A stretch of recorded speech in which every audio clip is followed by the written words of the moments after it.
Coming up on Sportsource, the UGA men's club soccer team is headed back to nationals next week with a renewed hope of success.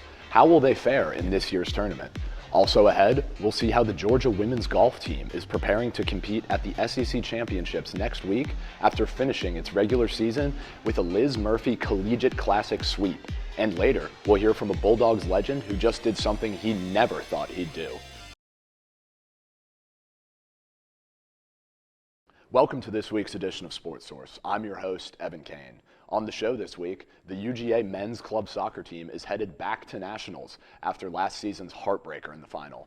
We'll hear from the guys leading the charge for redemption in Richmond. Then, a tradition unlike any other is back. The Masters is underway in Augusta, and we'll break down why watching the year's most prestigious tournament has turned into a streaming scavenger hunt, and why Augusta National wants it that way.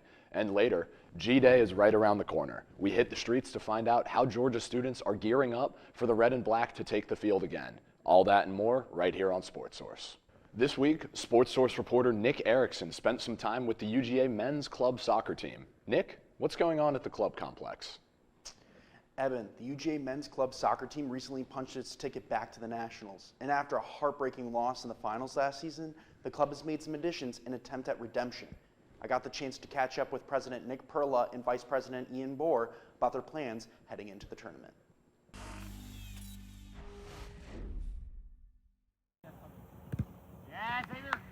Down on South Millage sits the UGA Club Sports Complex. Included in the dozens of club sports UGA has to offer, men's soccer continues to be one of the most popular clubs to join. Not only do people join for the club's popularity, but also for its success. During the 2025 regular season, the men's soccer team went undefeated, punching themselves a ticket into the postseason with aspirations of winning the program's first club national championship. Cruising through the first couple rounds with only 17 players on the active roster due to injuries, Georgia looked unstoppable. But as they faced Virginia Tech in the championship game, fatigue and lack of roster spots caught up with them. As the final whistle blew, UGA would take its first loss of the season at the biggest stage. After taking that loss, it was kind of humbling, I'd say. We did really well with our region schedule. I would say we had a lot lighter of a region last year than we had this year. But just getting scored on that many times, I think it was, 4-0? Yeah, that 4-1, it is pretty humbling. In an attempt at curating a redemption story, Bohr, UGA's vice president of club soccer, stepped into a leadership and coaching role, tightening up how players are selected to join the club at nationals. If you don't have an excuse, like a valid excuse, you're not going to play. And so I think that set the tone, and that brought us all the way into where we are now. We have a lot more people saying that they can go and are excited to play. At the beginning of the 2026 season, the team added 5 more players to a roster lacking depth. During the Nationals last year, the team had logged 350 minutes of playing time in only 2 days. Something President Nick Perla says many of them haven't done for quite some time. We had played 5 games in like 48 hours. And, we haven't done that since, a lot of us, since high school and like playing with clubs. So a lot of us were dead. We just have players that can't last that many minutes. So by the last game in the final, we had maybe 14 healthy players. New additions, such as freshmen and PhD students, have made quite the positive impact on the team, as Georgia has lost only 1 game this season in a nail-biter. James Anderson, a leader of the back line, has also seen some of the impacts these new players have had.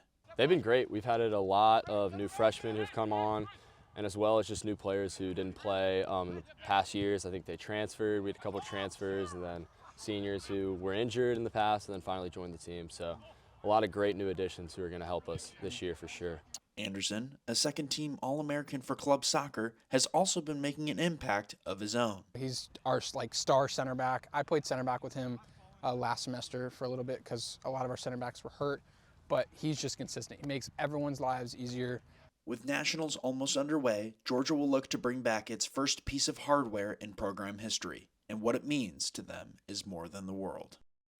The team sets off for Richmond, Virginia on Wednesday, and with James Anderson healthy and Ian Bohr back in the lineup after being out during the regular season, the men's team should have a shot at redemption on the biggest stage, as long as they can stay healthy. Back to you, Evan.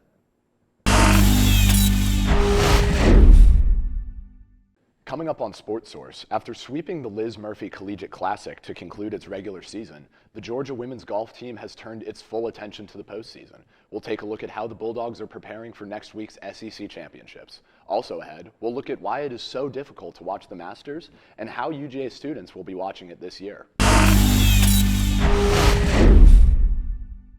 Welcome back to Sportsource. Spring has arrived here in the South and the flowers are in full bloom. With March Madness wrapping up a few days ago, we now look at a tradition unlike any other, taking place just 95 miles away from Athens. The 2026 Masters is underway as golf fans of all levels are focused on one of the biggest tournaments of the year.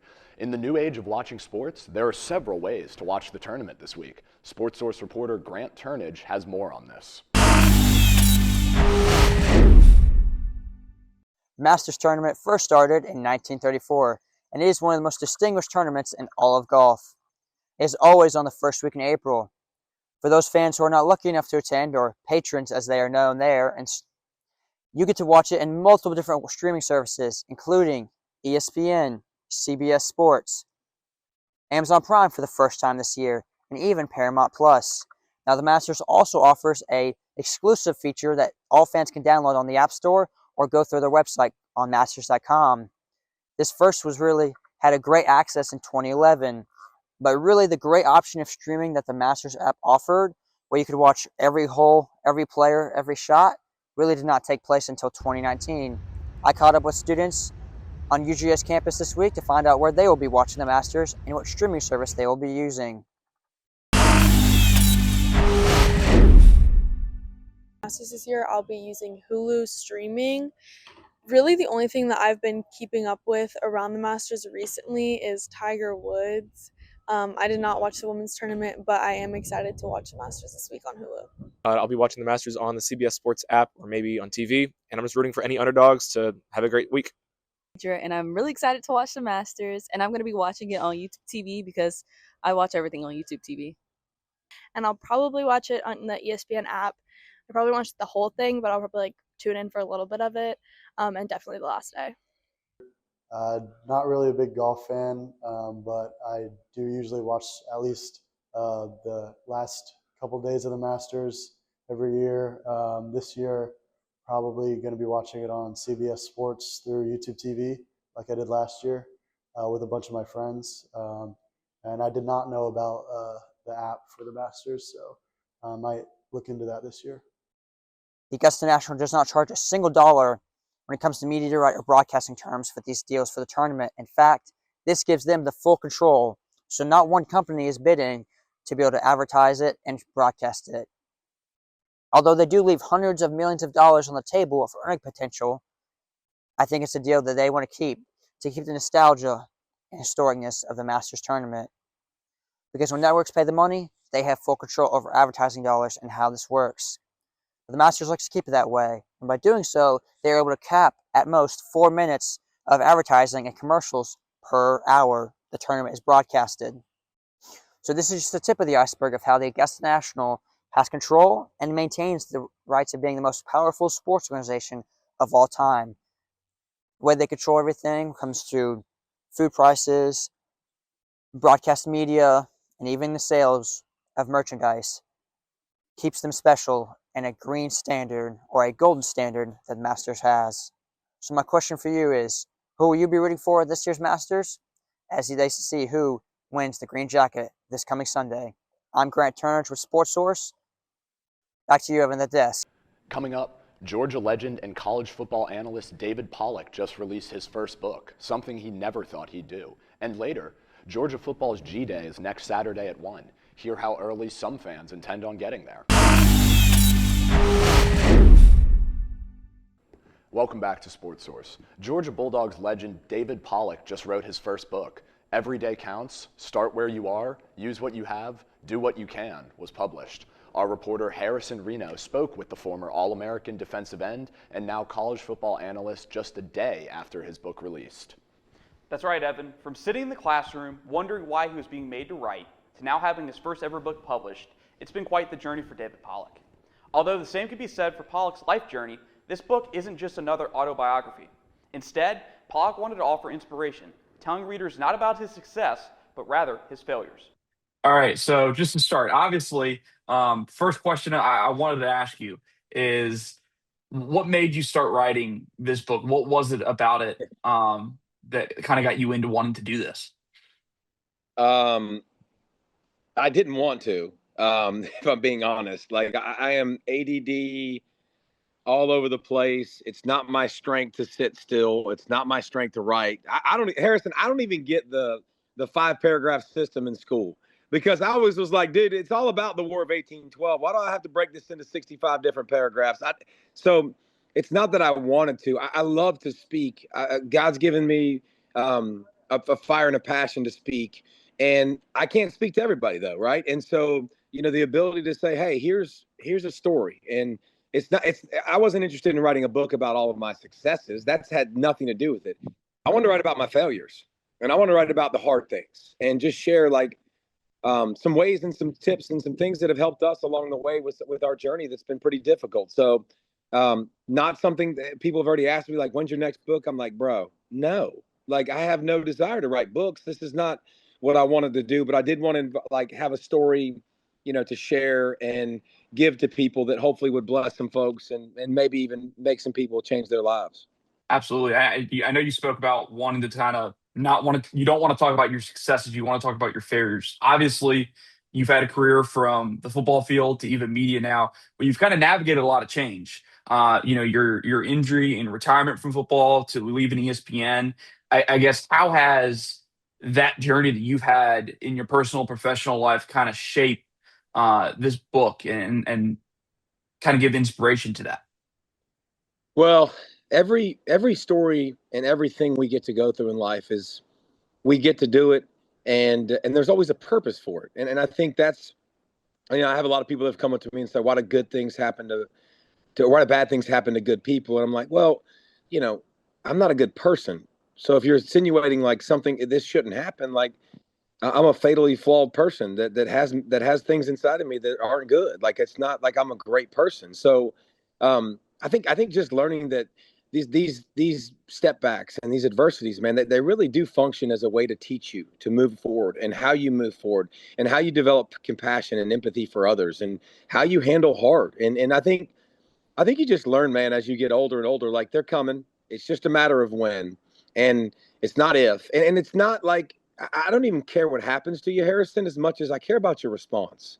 Like, what does your response look like? How do you handle things when they're really, really hard? And that's, you're going to have those moments, and those moments really do define you. And man, I'm so grateful for those moments. Like, breaking my neck and losing football taught me more about slowing down and listening and being humbled. And you go from benching 455 pounds, which sounds like a lot. It's not in a locker room full of adults, but like to benching 135 twice. And Harrison, it's humbling, like, right? Like you're torn down and you're like, crap, man, I used to be able to do this. And you start to realize, like, it's not about what I used to do. Like, I'm right here. How do I get to the next step? How do I take the next step? And that's the book, man. It's every day counts. Like, how do I win today? Like, how do I make today count? Because so many people, and I use the car analogy, so many people are driving in a car and always looking out of the front windshield. Always looking in the distance of life. What's next? What's next? What's next? You don't enjoy the present. And then there's a lot of people that are always looking in the rearview mirror. Like, man, this happened. Man, this happened. Man, this happened. No. Let's enjoy the ride, man. Like, let's enjoy exactly where we're at. Use what we're at. And that's the, one of the taglines of the book is start where you are, use what you have, do what you can. Like, you can't do everything you want to do to make these big dreams come true if you have them that are way down the road. But you got to win today. And so I think making those small goals, getting those small victories, but adversity is the greatest teacher in life. And I'm so thankful for the adversities in mine. I know people always talk about playing the game of football is, it's a game where you're learning life lessons. How much of that, it sounds like just speaking to you that you kind of exemplify that in terms of that. How much of, I guess, the life lessons and the stuff you talk about in this book, kind of stuff you learned on the football field and in your time? Dude, football is all about failing.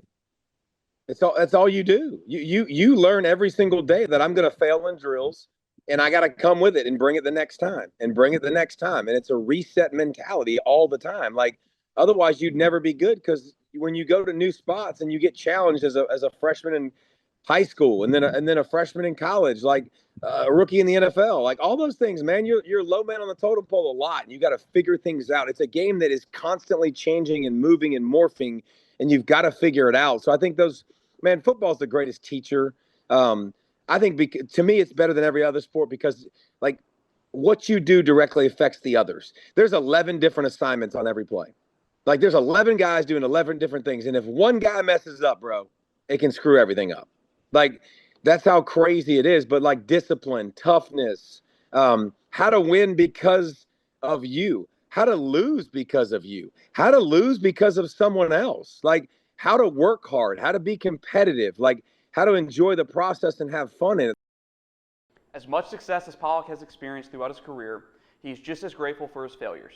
And while he is no longer on the football field, he is still using many of those life lessons he learned on the gridiron throughout his life. Now, he is looking to share those with others. Thanks, Harrison. Coming up after the break, we'll hear how the Georgia women's golf team is preparing for the upcoming SEC championships after capturing the Liz Murphy Collegiate Classic titles in both the individual and team categories last week. Welcome back to Sportsource. The Georgia women's golf team finished its regular season on a high note last week with a sweep of both the individual and team titles at the 54th annual Liz Murphy Collegiate Classic. Now, the Bulldogs have turned their full attention to postseason play, which begins with the SEC Championship in Bel Air, Florida next week. Sportsource reporter Bridget Ramirez visited the UGA golf course earlier this week to get a behind-the-scenes look at how the Bulldogs are preparing to begin postseason competition next Friday. That's right, Evan. The Bulldogs were led to a sweep of the Liz Murphy Collegiate Classic individual and team titles by freshman Trinity Beth to conclude their regular season last week. Beth joined the team as a mid-year enrollee in January after graduating from high school a semester early and captured her first collegiate victory with the win. She was also named last week's SEC Golfer of the Week alongside Arkansas's Maria Jose Marin. I had a chance to speak with Beth and head coach Erica Brennan ahead of one of the team's practice rounds this week to hear how the Bulldogs are preparing to kick off postseason play at the SEC Championships. It's hard to win college golf tournaments, but to be able to win at home and with such an incredible fan base out supporting us, it's very, very special to win here in Athens. And to sweep the team and medalist honors was just icing on the cake. Trinity played phenomenal, and the team really, really rallied in that final round. I was really glad to obviously be able to win as an individual, but help the team win also. And I just think it was really, really fun to do it here in front of a lot of our home fans and everything. So I'm really glad we got it done. Trinity is the type of player that we kind of tease all the time with her. It's like nobody told her that she was a first semester freshman. She's hit the ground running. No, actually, we're not surprised. She is capable of achieving in elite fields. She had a top 10 at the Darius Rucker earlier this spring, which is a national championship caliber field. So we trust that she's going to be incredible in any field, but super special for her to get that win at home, and especially with her family and grandparents there. I feel like it gave us all a lot of confidence going into SECs, and I haven't played the course at SECs, but from what the coaches are saying and stuff, it's very gettable, and we just have to keep it in the fairway, and then the greens are kind of really the defense. So we've been doing a lot of chipping and putting here, and I think we're going to be ready, and I definitely think everybody's confidence is high going in. SECs is going to be another absolute gauntlet, the best of the best play in the SEC, and so it's not going to be easy. So what are we doing to prepare? We know we're going to have fast greens. We know it's a challenging golf course. So really doing the mental work with our sports performance people, Dylan and Charlotte, working with them each week, really trying to lock down kind of our mental preparation as well as our physical preparation. And then the other thing that we're doing this week is we actually are keeping it pretty light and fun. It's been a grind. We've been at it since August. You know, their bodies have been through the gauntlet. And so we're also trying to make sure that it's light and fun and that we're going into the conference championship with the best possible mental outlook. And obviously the stakes are a little higher at SECs, but at the end of the day, golf, you just have to keep your game and like not really let the tournament affect your process and stuff. So I feel like we've really just been focusing on what we would any other tournament. Like every course has certain aspects that you need to focus more on. So I definitely feel like chipping and putting has been the most important to prepare for Pelican. Anything can happen once you get to postseason, and we have gotten some really key wins against SEC competition this spring. But the mental focus and their preparation and being committed to their game plans is going to be super important. And that's something that I feel like we're hitting our stride with now, and we're in a really good place. I definitely want to do good at SECs as a team and individually, but specifically I'm hoping for, top 10, top 15 finish I would be very happy with individually. And then as a team, I hope we can get in the top 12, top 11. Obviously making match play would be amazing, but the main goal is to just make regionals, so then we can keep on advancing. We're a team that, again, is capable of achieving in the most elite fields in college golf. We definitely need to connect some dots, but we feel like we've made incredible strides on that throughout the spring and kind of building that momentum systematically throughout the spring. I think that the Dogs are going to achieve and turn some heads. As you can see, Georgia women's golf is hard at work preparing for postseason competition beginning in just a few days. Back to you, Evan. The Georgia Bulldogs are a week away from returning to the gridiron for the first time since their New Year's Day game most UGA students would like to forget. Sportsource reporter Jaden Jones has more on the G-Day spring game. Thanks, Evan. Next Saturday, April 18th, is no ordinary spring Saturday in Athens. It's the return of UGA football. Known as G-Day, Georgia football plays an annual red versus black scrimmage to wrap up spring training and give fans excitement for the upcoming season. Earlier this week, I asked several students on campus their plans for the annual spring football game, as well as their G-Day traditions. Are you planning on going to G-Day? I'm not going to the actual game, but I'm going to the tailgate on Meyer Squad. Not right now. I think we'll see. It's kind of it'll be a game time decision. What are you most excited about for G-Day? Wait, remind me of G-Day again? I am planning on going to G-Day. I already got my ticket, so I'm pretty excited. I have not been yet, actually. Really? Yeah. What's the biggest thing you've heard about G-Day that you're at least looking forward to if you can go? Well, I just miss football, honestly. So I just, I would just looking forward to seeing people back on campus, just that campus spirit back. I honestly have not gone in the past, but I've always heard great things. It seems like a pretty good turnout for a spring game. But I don't know too much about the specific traditions, but I've heard it's a good time. I've been at G-Day probably now about, I'd say probably like 3 times. And I just love doing the chants, man, like getting the whole crowd together, hearing everybody, feeling the atmosphere. It's always a good time, so that's what I'm probably looking forward to the most. So have you heard about it at all? I haven't, So yeah, so then I would love to go with my friends, man. I think spring-wise, there's not much to do on campus, right? So events like this, super fun. Yeah, I've gone to the game about 3 times. I went my senior year of high school when I came for a program, and then I've gone the past 2 years. But this year I was I'm not taking my car, and I'm kind of tired. I just want to go to the tailgate, but I do love going to the tailgate. It's a great way for me and my friends to spend the day. And so you're not really going just to talk with your friends and stuff. You're going to actually watch the game. Oh yeah, I'm going to support. I'm going to see what's happening out there. I love football, so I'm excited to see it in the spring. To be honest, I'm a big football fan, so I like to go and I watch the games a lot. I didn't expect football to be that fun because growing up, I never watched football until I go to UGA and there's everyone's got to go football games and stuff. So then now I feel like it's a must. Every fall, I'm trying to buy tickets to go and stuff. Safe to say that the majority of UGA students are in consensus. They're going to G-Day. It'll be exciting to see how the Georgia players perform next Saturday and also the fans deal with the heat, as it's expected to be over 90 degrees. Back to you, Evan. Well, that's all from Sportsource. On behalf of Nick Erickson, Harrison Reno, Grant Turnage, Bridget Ramirez, and Jaden Jones, thank you for tuning in. I'm Evan Kane, and we'll see you next time.